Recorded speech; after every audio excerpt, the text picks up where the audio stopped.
Hello and welcome. We are in beautiful Alta, Iowa, and we are here on another automotive adventure. And we are here to rescue a 77 Pontiac Grand Safari wagon that has been parked since 1996. Now, it's been in this building so long that we have a bit of an issue. Let me show you. This garage door has not been raised in decades, and it's actually falling apart when they went to raise it to get to the car. So I'll get back to you here in just a few minutes once we get the door open.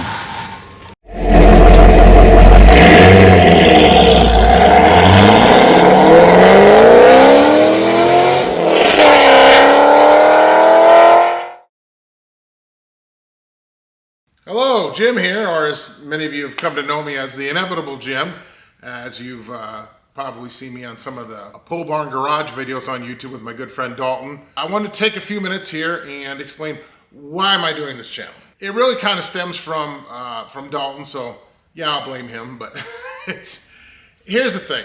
Dalton and I have become pretty good friends.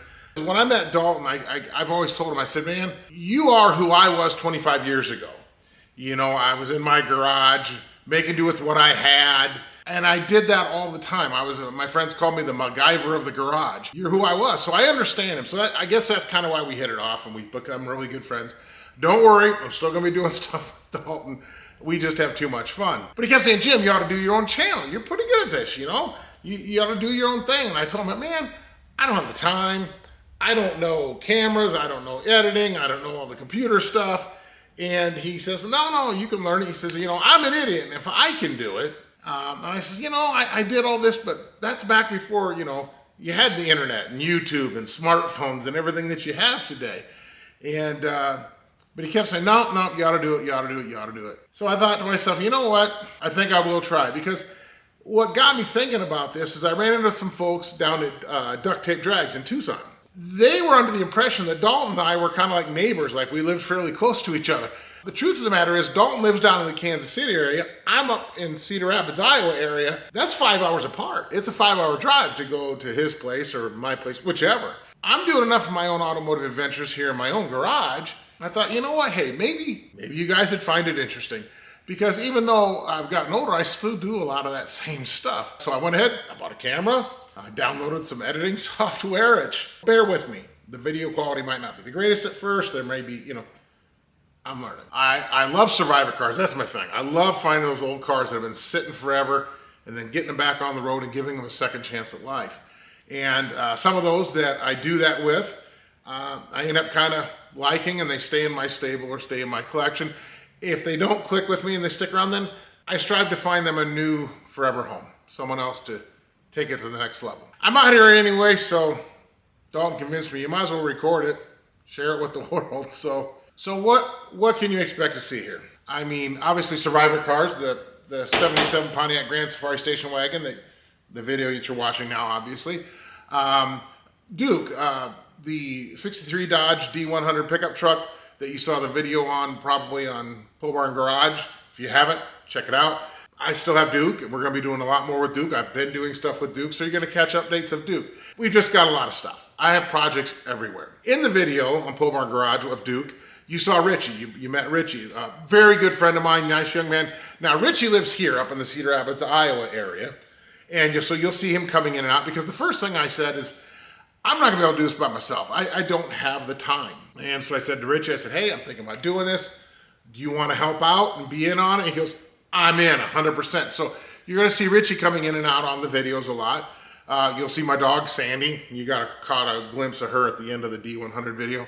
Now, am I going to be doing a video every week like Dalton? Nope, not going to be doing it. Like I said, I have my automotive service and repair business. I have another company where I repurpose government vehicles, and I'm partners in an automotive business coaching company. Not to mention that, the children, the grandchildren, my wife Pam, and the things we do with family. I'm just flat out busy. So I do get out here in the shop and work on projects from time to time still, but they're stretched out over a longer period of time. How to get a hold of me? I wanted to make sure that I was going to make it possible for people that wanted to get a hold of me to get a hold of me. So email theinevitablejim@gmail.com. Right here. That's the best way to get a hold of me. I will read all the emails, and I'll try to get back to everybody when I can. You can also leave comments, obviously, in the video on YouTube. I will put down in the description the P.O. box if you want to choose to use the U.S. Postal Snail Mail or FedEx, UPS, or anything. If you feel you have something that you'd want to send me that would be, pertinent and relevant to whatever project we're working on, I'd love to hear from you. And then also, obviously, YouTube, The Inevitable Jim on YouTube. So those are the best ways to get a hold of me. And I enjoy cars. I'm just an old car guy doing lots of car stuff. And I'll try to share, pass on and share some of the tips and tricks that the veteran technicians that I had the great privilege of working with as I was coming up through my apprenticeship and as a young technician. I learned lots of tips and tricks on some of these older cars that if somebody doesn't pass them on and pass that knowledge on, it's going to be knowledge that's lost. And so that's another reason I wanted to do this channel, because there's things I know that other people took the time to show me, and if I don't pass that on to someone else or the next generation, then it's almost like disrespecting the time they took to teach me. I don't know if that makes sense to you, but it's kind of how I feel about it. And so obviously show how much I don't know on some things, because the one thing I've learned about being an automotive technician, you're always learning. As soon as you think you got something figured out on these cars, God's gonna go, here, hold my beer, watch this. And he's gonna teach you a humbling lesson. So as we go along, if you see something that you feel you could chime in and help me learn, I would love to hear it, because I always love to learn. And I'm going to try to pass on any little tips and tricks that I know and share the content. So in the end, come along for the ride. Let's go have some fun. So this is what we came here for today. A 1977 Pontiac Grand Safari wagon. This station wagon has been parked in this garage since, Richard here was telling me, probably the mid to early 90s. It has not moved. And finally got the garage door open. It was putting up a fight, but let's walk around and see what we got. So it's a 1977 Pontiac Safari wagon, Grand Safari, so it has the wood grain package and the rally wheels. Let's see what we got under the power barn here.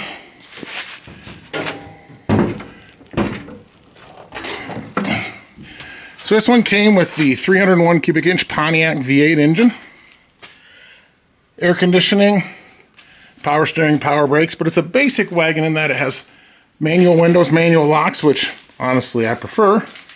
Let's take a look on the inside. The interior is in actually pretty remarkable shape for its age. Has the vinyl bench seat. They couldn't find the keys, so I did have to pop the steering wheel off, and we changed the lock cylinder so that we could get the car put into neutral and steer it. So the parts are there on the floor for me to put the column back together. But as you can see, manual windows, power locks, remote mirrors.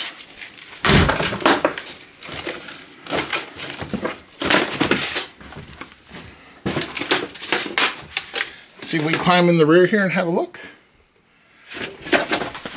Now here's the next thing. Here's the all cool part. This should have the rear third seat.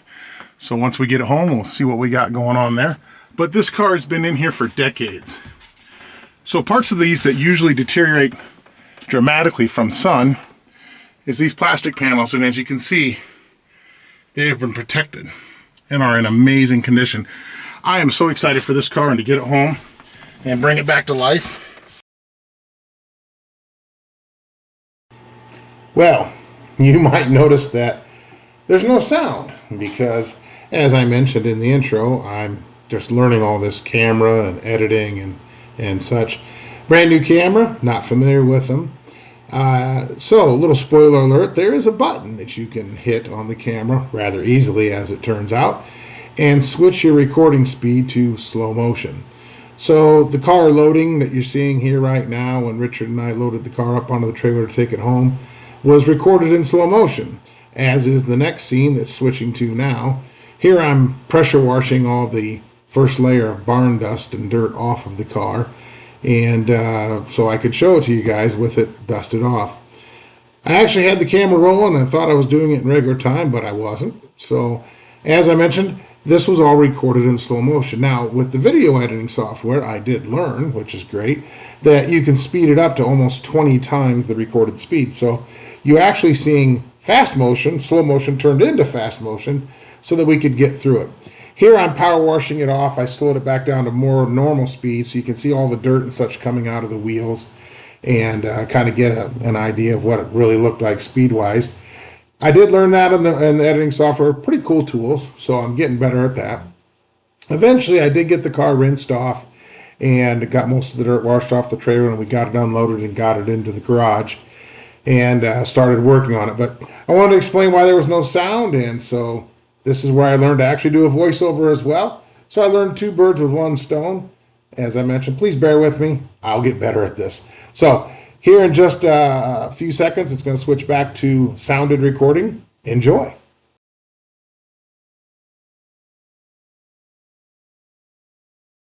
Alrighty, so we have the 77 Wagon here in the shop at my house, and Richie's behind me. So, Richie, now that you see what I brought home, what do you think? It's brown. It's brown. A man of a volume of words. Yes, yes. So what we're going to do, first things first, obviously with a car that's been sitting this long, we need to make sure that the engine's not stuck. So we're going to get a ratchet on this, turn it over a few times, make sure everything turns freely, hopefully it does. And then we'll move on to the next step. All right, let's see if it's stuck or not. Oh, turns. Excellent. The motor is not stuck. So our human starter, Richie, he's going to turn it over a couple times here and get 2 full revolutions out of this and see what we got. All right, so now that we know the engine turns over, what do you think, Richie? Should we look underneath this thing, put it in the air, and get our eyeballs on it? What? I want to. You want to do that? Let's do it.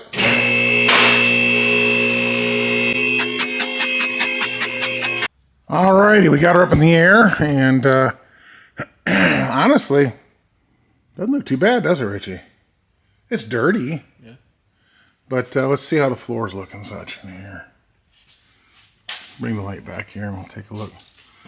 All right, so this is all actually, this thing was Z-barred and undercoated when it was new. I found the plugs in the door jambs I could see. Floorboards look 100% solid. That is actually pretty badass. All right, let's go take a look back here. Oh, custom exhaust. Oh, custom performance exhaust. Absolutely. Hey, custom free flow performance exhaust system.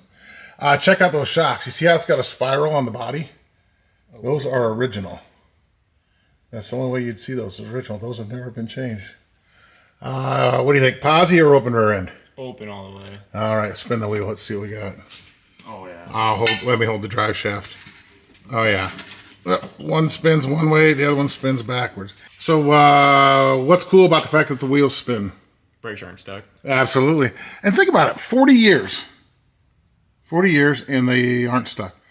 So far, I'd say that's winning. Let's see how bad the gas tank looks back here. Actually, not too bad. Of course, we don't know what the inside looks like. Yeah. Did you ever check the fuel gauge? No, didn't check the fuel gauge because it probably doesn't work. And we've probably got something akin to deck stain inside here.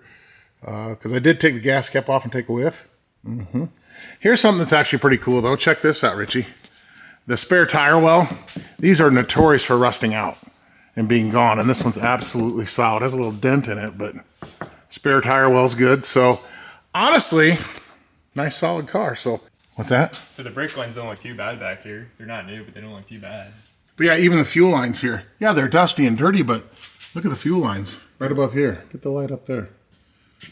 I think we're going to get pretty lucky with fuel lines and brake lines both. Let's keep our fingers crossed. All right, so as you can see here, in anticipation, Richie, I Don't have a knife. I got a hold of our buddies at Rock Auto.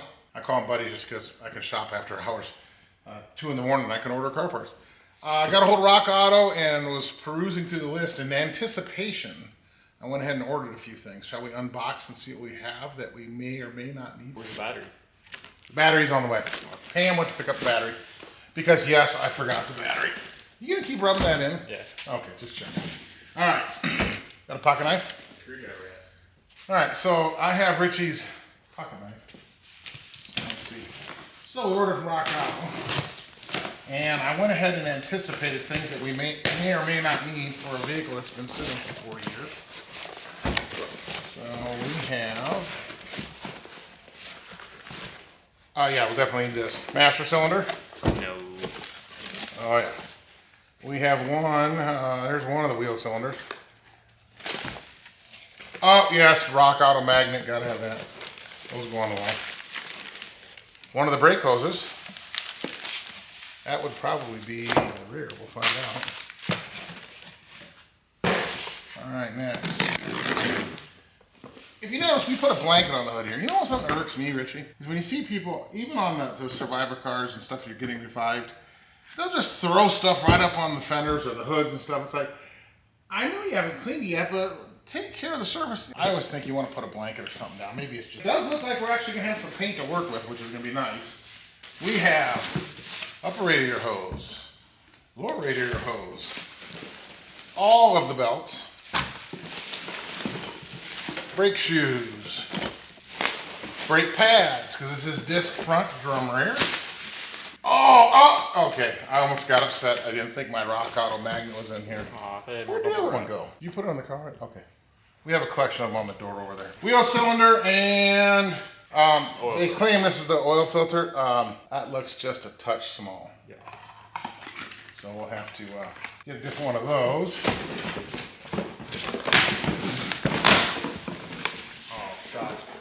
Shocks. Well, we saw those spiral ones on the rear, the original ones, so they're definitely going to be shocks. What else we got here? Oh, we got an air filter. Front brake hose. Oh, we got a fuel pump too. Fuel pump. Well, yeah. Cool. I figure we're probably going to need that. Everything but a battery. You just can't keep rubbing that in. All right, that's fine. It's on its way.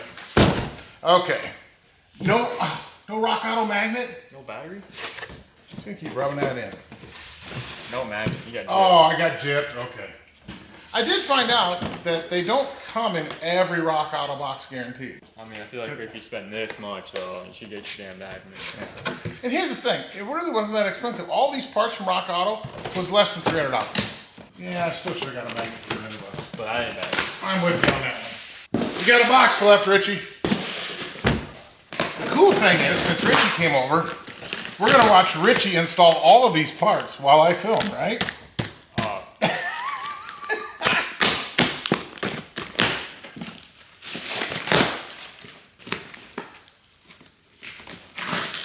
Boy, this one wasn't gonna fall open, I'll tell you that. Plug wires. Rock auto magnet, yes. The other front brake line, rear hardware kits, and valve cover gaskets, because it did look like, all right, Christmas in October.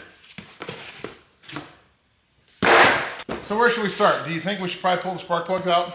Yeah, you can do that. All right. Oh, you had it the whole time. Oh, yeah, it's laying right there on the ground when you bought it, right? I think we're gonna get pretty lucky on this one, Richie. Turned over pretty readily. Let's see what our transmission fluid looks like.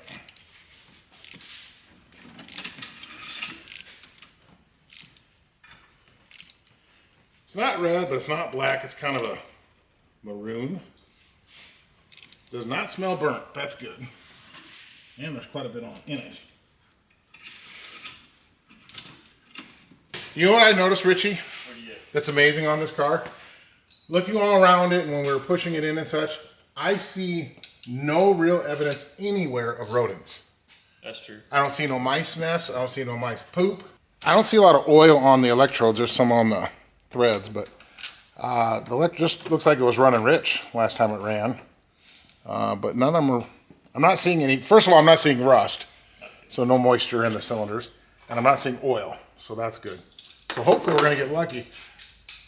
Upon surveying this, Richie and I have noticed that the spark plugs on the passenger side are covered up by the AC compressor and all the bracketry, and Therefore, they're good. I think we're gonna call them good and see what happens, because a lot of work to get to them. Eventually, yes, we will change them. Yes, we'll put the plug wires on, but at first we just want to see if we have spark. We'll see if we have a live viable engine, see if it's going to be a runner. So last one out on the driver's side. So far, the first three look good.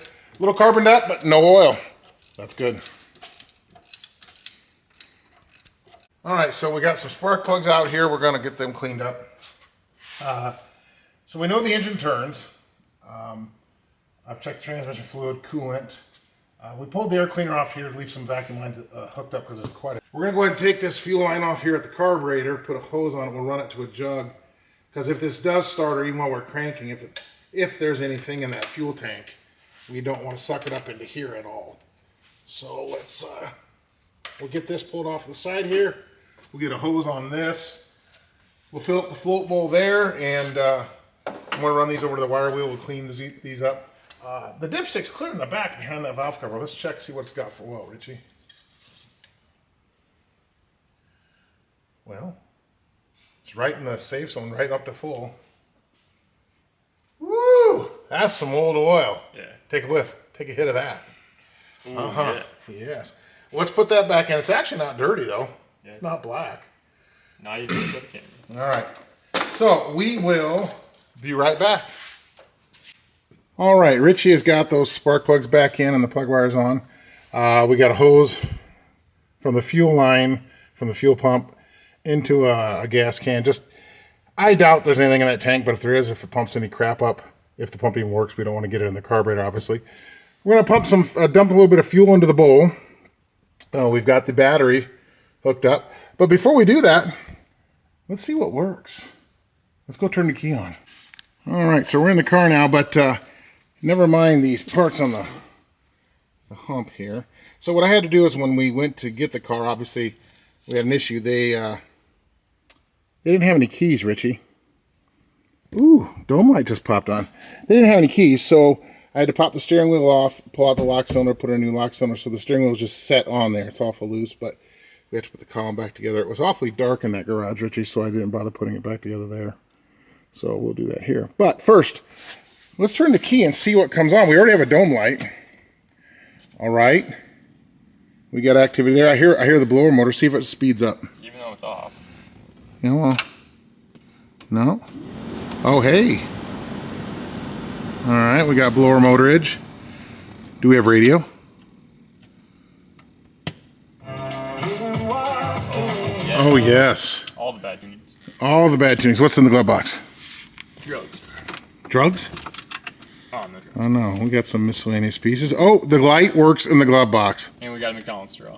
We have what? McDonald's straw. McDonald's straw. That's vintage, man. We're saving that bad boy. And no mouse nest. No mouse nest. Better. Remember in Duke? Oh, my God. Oh, that was a mouse nest. That was bad. That was bad. So this has the power rear window lift gate. Let's see. I'm going to go back here. Hit the power button on that rear tailgate. Yes. Score. It opens. Not happy. She doesn't. Keep going. All right, let's stop there. Let's not get greedy. Yeah. What do you think, Richie? It's looking pretty good from back here. Yeah, how about them taillights? Taillights? All right, yes, there's one taillight, two taillights. How about brakes? Brake lights, excellent, let off. What happened to the brake pedal? We needed that because we haven't hit the brake pedal yet. Yeah, well, it moves. It does brake stuff. It does brake stuff. Did it go to the floor? No. Oh, you actually have a brake pedal? Holy crap. Okay, let's go see if we have headlights up front. I see some headlights. We have all the headlights. Okay, there's low beam. How about high beam? Oh, yeah. Yes. All right. Okay, so why don't you shut the lights off, shut the key off, and we'll see if this thing turns over. All right, Richie, I think what we should do is before I put any fuel in the carburetor, you did check the linkage is loose. I know that it's not seized up, but how about we crank it over without any fuel for a while and make sure we give a chance for the oil to circulate a little bit. See what the compression sounds like. See what the compression sounds like, and then let's see if, just with cranking RPMs, if the oil pressure light goes out on the dash. Right. So why don't you go ahead and go key on, and let's see if this thing's going to crank. I have a feeling it's going to crank. Ready? Yeah, and then we'll just, if it does, just keep cranking, and then stop cranking if the oil pressure light goes out. Uh-oh. We lost everything. Somebody didn't tighten up the battery, Richie. There we go. Yeah, somebody didn't tighten up the battery all the way. Get a 5/16 or 8 millimeter. That's rather anticlimactic. Gotta have drama. Yeah. 8 millimeters. So now that we have some of Richie's manufactured drama handled. Jim got the wrong battery. I didn't get the wrong battery. It's the right battery. All right, let's see if it cranks, Richie. I heard it try, and that's That's what arcs, so. All right, here we go. Yep. Oil pressure? Yep. Okay, let's crank it a little longer. Let's listen to the cranking, see if we got any galloping.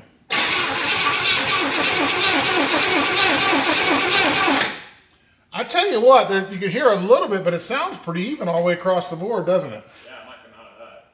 All right, let's fill up the float bowl here with a little bit of fuel through the vent. Okay, I'm spilling half of it, but I'm getting most of it into the float bowl. Does that count? Yeah. All right. Give it a pump. I want to see if I hear accelerator pump. Couple more. I don't hear one, but that doesn't surprise me. It's probably dry. Hit it. Let's see what happens. It's trying. Give it some gas. All right, hold on. I might have flooded it a bit because I did spill some in there. I'll run the throttle. Right. Go ahead.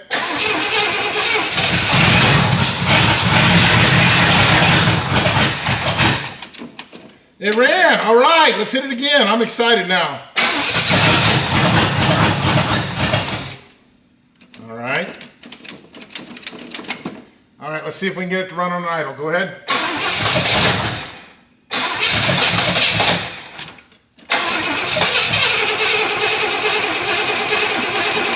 All right, hold up. Put a little more in the float bowl. Might not be getting anything through any of the circuits, so let's try it.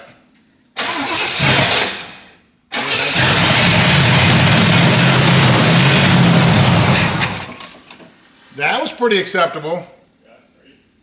Let's try it again. All right, let's hold up. Let's see if we're getting anything out of the fuel pump. No, which that doesn't surprise me. Well, since we know it'll run on gasoline, how about we get a little brake clean and see if we can get it to run a little longer. Might open a door too. What are you worried about fumes and health for? Yeah, right. Come on. This is OSHA approved. Hit it.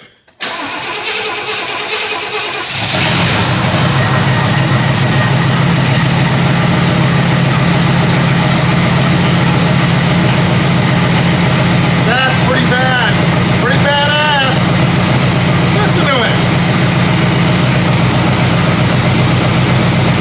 Turn the wheel a little bit. See if you have any power steering.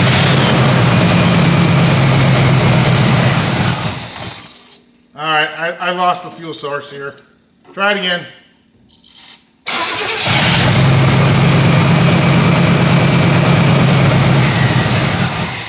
Yeah, I think this carburetor is completely plugged because we filled up the float bowl and we aren't getting anything except what goes down it. Try it again. Yeah, let me get another. Let me get another fuel tank of brake clean. And see if we can get some RPMs out of it a little bit. And then I say we change the oil. You dare test the carburetor. We're gonna need to get it running a little longer. We're gonna have to pull this carburetor off. Yeah. It's just full of crap. Everything. It's just there's nothing getting through the carburetor, even though we filled it. So go ahead, start it.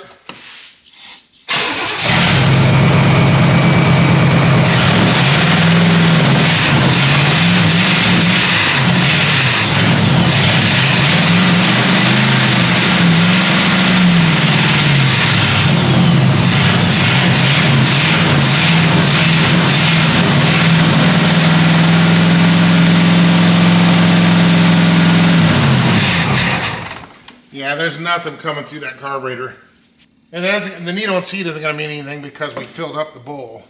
It's just not getting through. The bowl's probably got a whole bunch of crap. It's probably just gel in the bottom of that float bowl. Yeah. So, all right. Well, hey, great news. It runs. The 77 Pontiac Grand Safari runs. It actually runs pretty dang good, albeit on brake clean. It did fire off the gasoline we spilled down the carburetor, but unfortunately, I think the carburetor is pretty well plugged up inside because it won't respond at all to any carb action. We do have the float bowl full of fuel, so the next thing is we're going to have to pop that carburetor off. We do have a carburetor kit. Anything in there? A little bit. A little bit? Yep. Okay, well maybe the fuel pump will pump. We'll have to take a look and see what's in the fuel tank. But first of all, let's get that carburetor off and see what we got. Got the carburetor off. We're gonna go ahead and take it apart, get it opened up, see what we got. In the meantime, Richie's over there. He's gonna drain the oil out of the engine. And so we do an oil change. And let's see. I think it looks like we actually have the right carburetor kit, Richie. Bonus. Okay. So let's get this thing apart and see what we find.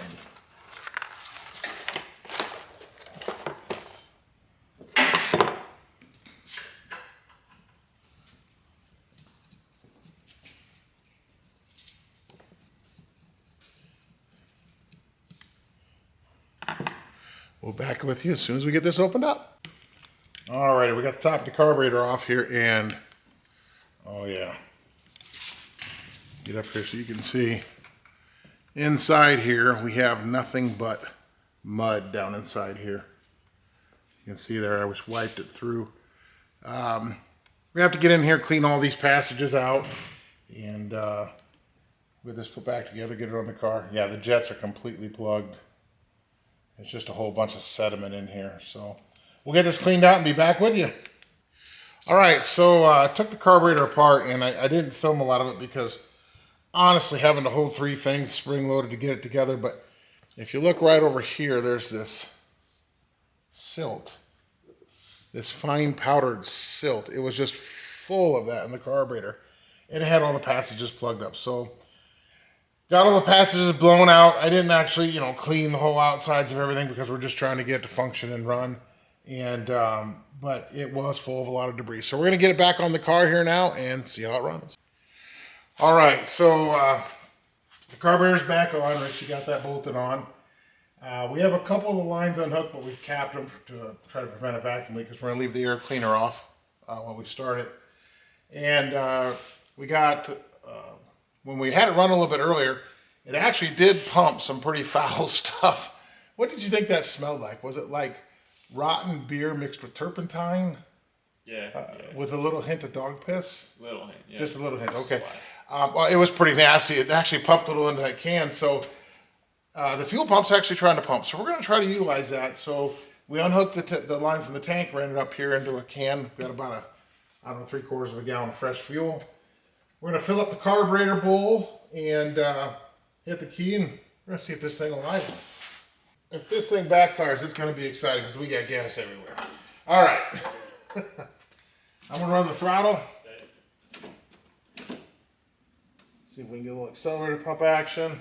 Let's see what happens.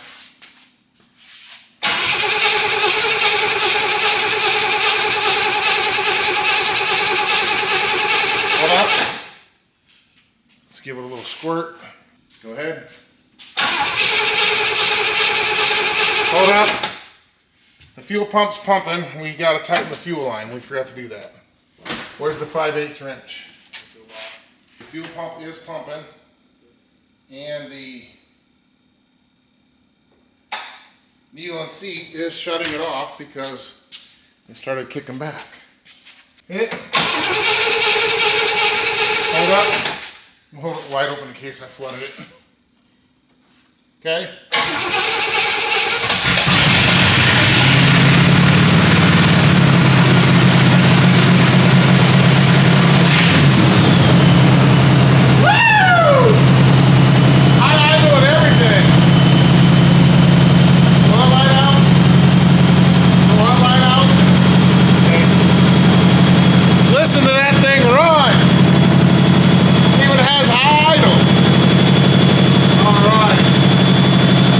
Let's run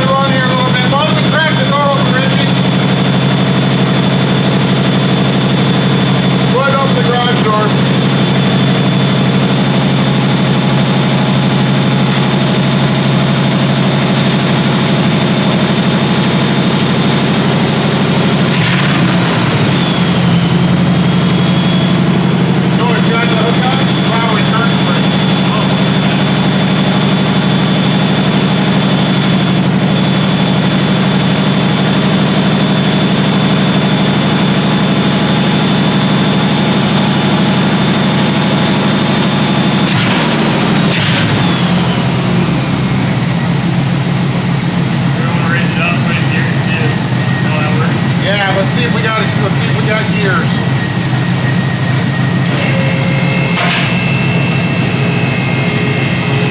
All right, let's try reverse. Yes. Okay, neutral. Drive.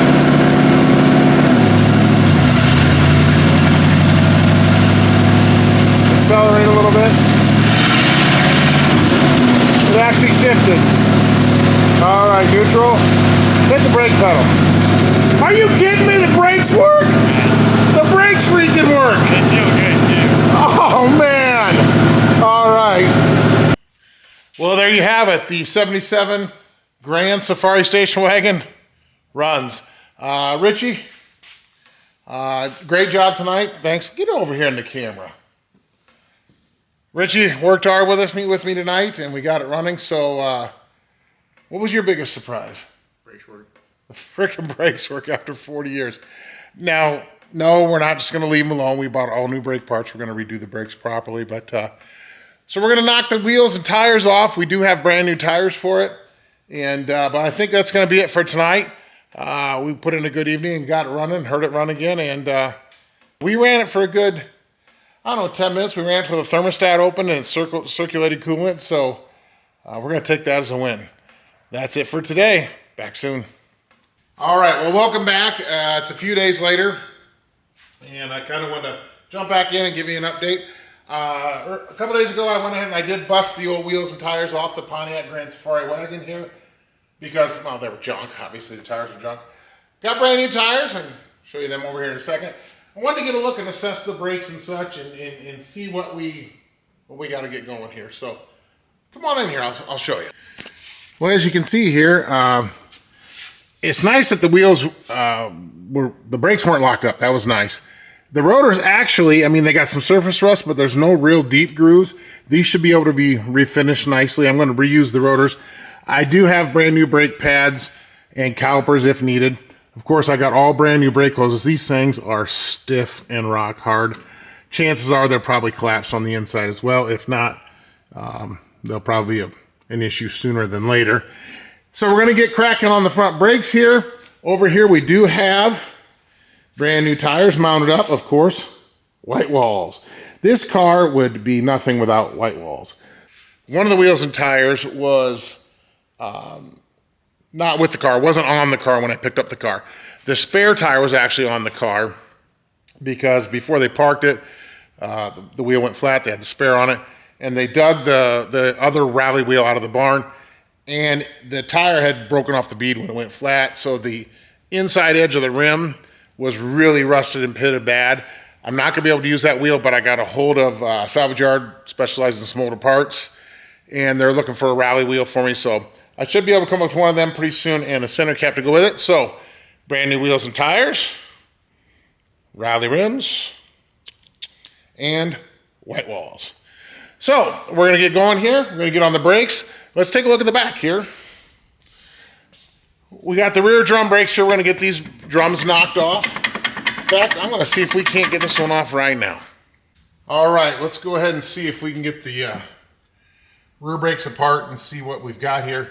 I did notice when we took the wheels and tires off that these were already actually loose, which is nice. So let's see what we got here. Well, we got a ridge. So let's see if we can. Oh, yes. All righty. Oh, not too bad. Got some ridges in it, but it's not overly rusty at all. Well, there really isn't any rust.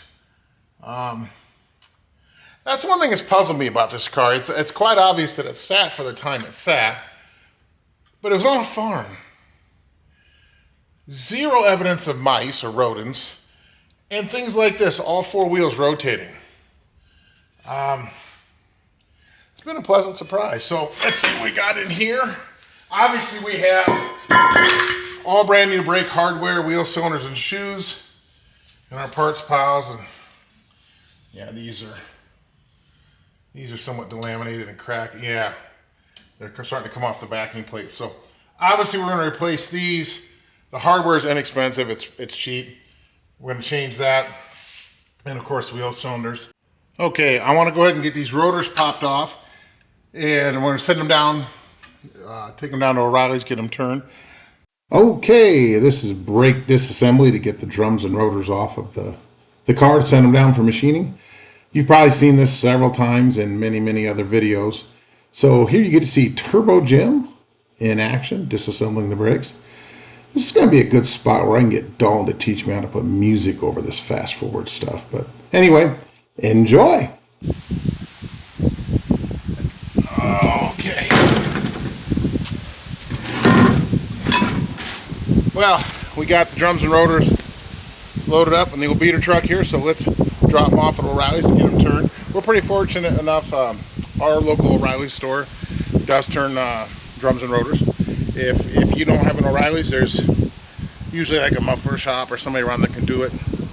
On the older ones, there's usually a lot of meat, and you can turn them and resurface those. Newer cars, just buy new, but we're going to take these down, get them resurfaced. Okay, we're back. We got our drums and rotors picked up this afternoon. It's a little later in the day. They look great. Got picked them up from the O'Reilly store. Got a good surface here. Let's get these inside, get them back on the car. And once again, Turbo Jim is back, reinstalling the rear drum brakes. You know, I'll probably do a whole in-depth how-to with all the tips and tricks that the old-timers taught me when I was learning. But for now, I didn't want to bore you with the details, so Turbo Jim in action, putting them drum brakes on. All right, well, we got our rotors here that were refinished, set about having refinished. And they have still a few little spots, but for the most part, they're nice and smooth and ready to go. So now it's time to pack our bearings. We've got our bearings all cleaned up here. Now, everybody does it a little differently, so I'm just going to kind of show you. I do it old school. Now, it's also the most messy.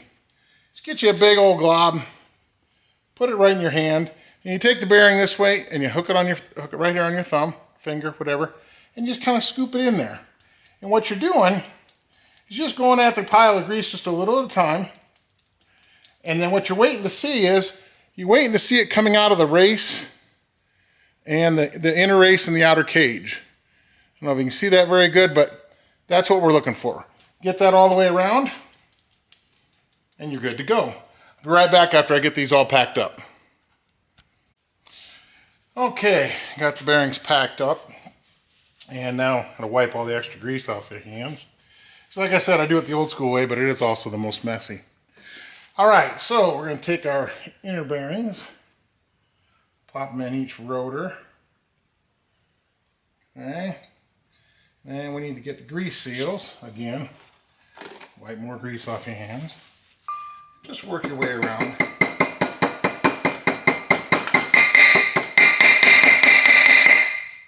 Alrighty, and we'll tap this one in.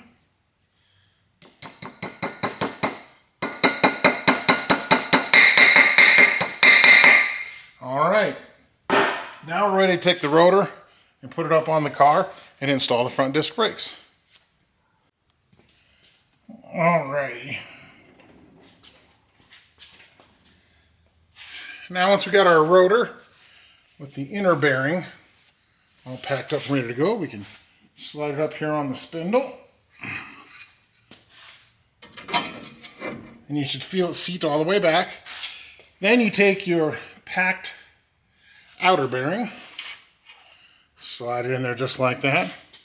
Then you can take yourself a little extra grease, not too much, just a little extra grease. Pack it in around there. It doesn't take a ton. You don't have to pack half the jug in there. Pack it in around that outer bearing. Take your washer, put the washer on top, and we're going to get our nut, our castle nut, and we'll get that spin on there. I'd really be interested in hearing how you guys do this. Everybody tightens their wheel bearings differently, okay? The way I was taught by an old school guy, he says, you take this sucker, get on there, and you grab that and you crank that sucker down. Now, do I leave it there? No, what I'm doing is seating the bearings. Then he says you back it off, and then take it in, finger tight from there, and then spin it. Now you want to spin it in the direction that you're tightening the nut, obviously, so nothing backs off, not like it would anyway. And then figure out where your cotter pin is, and then you back it off to the nearest hole. Not tighter, back it off to the nearest hole, which I do believe is straight up and down here. Get you your new cotter pin, drop that in. Just like so. And then we're going to take our side cutters, grab that cotter pin, and we're going to flip it straight up, pound that sucker flat. And then the bottom one, I like to just snip it off. Don't need it there anyway. There, now we have our bearing set, preload set, rotors on, ready to go. So then we're going to take our dust cap, which I did already clean up, took it to the wire wheel, cleaned it up just a skosh. Get it on there. We're going to use our dust cap hammer, aka side cutters, or whatever, and just tap it on. You don't have to get violent with it, just tap it on there. And we are all set to go. All right. Now we're going to slide on up here to the brake pads themselves. With the brake pads, you just got to make sure you got your anti-rattle clips on there. Get a rag here, wipe my hands off. Now I went ahead already and on the caliper slide bolts, took them to the wire wheel, cleaned them up. So they're nice and good, so when they go in through here, they're not going to be, binding in the holes or anything. On an older car, you can come in here with a wire brush, and there's all kinds of different things you can do. Just make sure the top slides here, there's no big chunks of stuff on here where the caliper and the pads got to ride. Just don't want any interference. I take just a dab of grease. Slide it on there. Just enough to keep things from rusting up again and such. I always like to take just a skosh and just slide it up and down the caliper slide bolt. Again, it's more to me, keeping rust from forming. That's really for me, because here in the Midwest we get plenty of rust. All right, so got the inner pad here with the anti-rattle clip installed. I'm going to slide it in up on the caliper here. Make sure it pops into the piston, nice and firm. And then the outer pad, it sits in here. Now, when you first put them in, sometimes they're loose like this when you wiggle it up and down. So these outer ones don't have an anti-rattle clip. But if you don't get rid of this, that thing's going to rattle. Now, the way you adjust these is you actually take a hammer and you just pound these down just a skosh because you're trying to just squeeze that and make it more of a press fit. So I'm going to tap on these here real quick. There we go. There's really no play on either side. We're ready to go ahead and drop the caliper down in position, and then the brake pads will just slide right over the rotor. Drop that down into position. And once you're there, make sure everything still turns freely, that your rotor isn't bound up.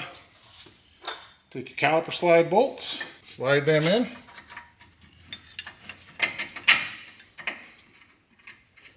You should always be able to start them by hand. If you have to crank them to get them started, you should never have to use a wrench to start them. You should always get the first thread or two by hand. If you don't, then you're risking stripping it out. And chances are, with luck being what it is, you'll ruin the threads in the spindle and not the bolt. And that's much harder to replace and repair. So we're going to go ahead and get those started. Now we have them looped up pretty good, so things are sliding in really nice. Go in, snug those up. And that's really all there is to reassembling on these geometric cars. Get our socket back, spin your wheel, and there you go. One set of front brakes done. Now the last step I like to do is I like to take a little brake clean on a fresh clean towel. Because what we've done is we've been in here with our greasy mitts, grabbing all up on the rotor and everything. I just like to go around it and just clean off any of the grease and oil that I might have put on there from my hand, because I sure enough did. You usually get your finger right up back here in the back side to get the inside of the rotor. Just sprint it around with the damp spot on the paper towel, some brake clean. Clean off any big chunks of grease and such. There you go, one disc brake ready to go. All right, well, got this side ready to go. I'm gonna go ahead and get the other one done. I'm gonna hop over there, knock it out real quick. Be right back. All right, now that we got our brakes all redone on here, getting ready for the first drive. The next order of business, some brand new tires. Now, Got some new 235/75 15s mounted up with, as I mentioned earlier, the white wall. The issue is, on some of these 70s to 80s cars, they came with these lug nuts. I'll show you real close here if you can see it. These lug nuts that have tin caps on them. And this tin cap gets rust jacking and it splits. Okay, so then none of your normal sockets fit. There's a solution for that. Lugnutguys.com. They are the expert when it comes to anything that has to do with putting a wheel on a vehicle. Backspacing, studs, nuts, this adapter, that adapter, spacers. Can I fit this on? Will this backspace work? Lugnutguys.com. That's your place to go. I'm going to go ahead and get all these wheels and tires bolted on. I do have the trim rings and center caps as well. All right. Well, we're back, everybody. Richie decided to show up finally. So tonight's goal is to actually maybe take this for its first drive in 3 decades. So Richie tried to siphon from here to empty out the tank. And we thought, well, maybe there's nothing in the tank, so we thought, so we should put some gas in the tank, right? So we tried. Yeah. And then Richie says, hey, there's some noise. A little bit. So now, the good news is, good news, bad news. Good news is, we know why there was no gas in the tank. Bad news is, We know why there's no gas in it. yeah, and we need a new gas tank. So, we're gonna go ahead and let this finish flushing out into the bucket here. And then we are going to hook up an auxiliary fuel tank. Yep, and then we're gonna take this thing for a drive. Alrighty, behold our temporary utter genius. So from the fuel pump down there, we have a supply and return line coming up over. Zip tied to the upper radiator hose. Keep it out of the fans, coming across here. Filtered, of course. And it's gonna come on around here.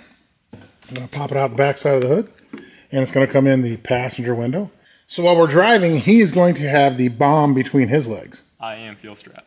Okay, we have it primed up here. Let's check our temporary fuel system. Contact.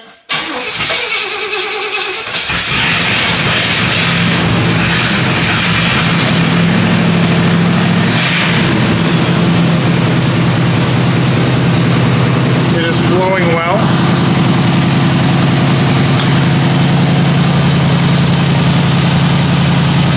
Excellent. And the return is returning.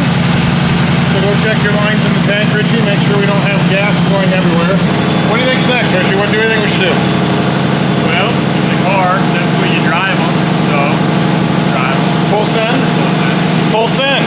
We're going to take it for a drive, see what it does going down the road for the first time in 3 decades. Alrighty, it's doing the thing, Richie. Heck yeah. It's raining tonight. Per use. Yes. Horrible weather, but we're not going to go too far. We just want to make sure we can run down the road.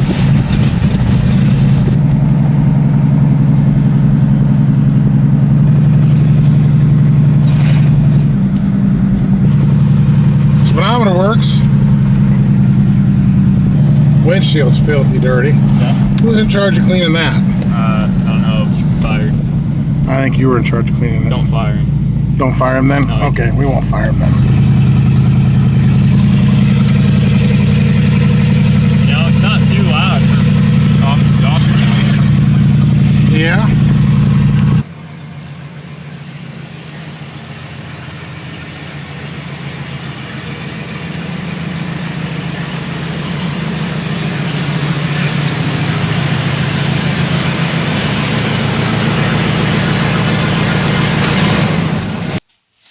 Well, there you have it. After 3 decades sitting in a barn. Well, I guess it was a garage. It was a garage. Next kept. to a barn. Yeah, garage kept. The Pontiac Wagon driving again for the first time in 3 decades. Now, obviously, this was just the first drive, and we've got a lot more to do. Richie and I have got a lot more to do to make it daily driver type reliable. Yeah, we're gonna have to get the carburetor gone through. It's still cutting in and out and such, but one of the arms on there is kind of dinked up. I'm going to talk to a buddy of mine, that's a carburetor specialist. We're going to get that sorted out. We got shocks to put on yet. We got new heater hoses. We got new radiator hoses. Richie, we got new belts over there. And then we've got a brand new gas tank coming because obviously, as you saw that's pretty much A little too ventilated. a few days out. So we'll get that in, run new fuel lines, the rubber lines, the steel lines actually underneath the car. Yeah, they look good. Yeah, they look really, really good. So, Of course, we said that about the gas tank too. well, yeah, but they aren't leaking, are they? I mean, not a lot of gas go through. I know, but they're not leaking, are they? Okay. I did last night. I did go ahead and I put the steering column back together. I didn't bother putting that on video. If you want to know how to put together a GM steering column, when you change the switch, there's all kinds of videos on YouTube on how to do that. The wipers worked. The heater Not well, but they do. No, the wipers work. The blades suck. The blades suck. We really couldn't see a whole lot when we were driving. So we need some wiper blades. We got to put that on the list because I don't have those. The wiper motor itself works. Yep. Works well. The heater works. Yep. The radio works. Yep. All the lights. Yeah, all the lights. That was just the initial drive. After 30 years, it lives again. Stay tuned for the next part. We're going to do a part 2, next episode. That's what we're going to go through, and we're going to put on the rest of the parts to make this thing daily driver reliable. And again, if you liked what we did here, if you like what Richie and I are doing, we're really enjoying this, hit that subscribe button so you'll get notification for the next videos. Also, The Inevitable Jim on Facebook. You can follow, you get kind of the sneak peeks in there. And then if you want to email us, theinevitablejim@gmail.com, drop us a line. We'd love to hear from you. Until the next time, have some fun.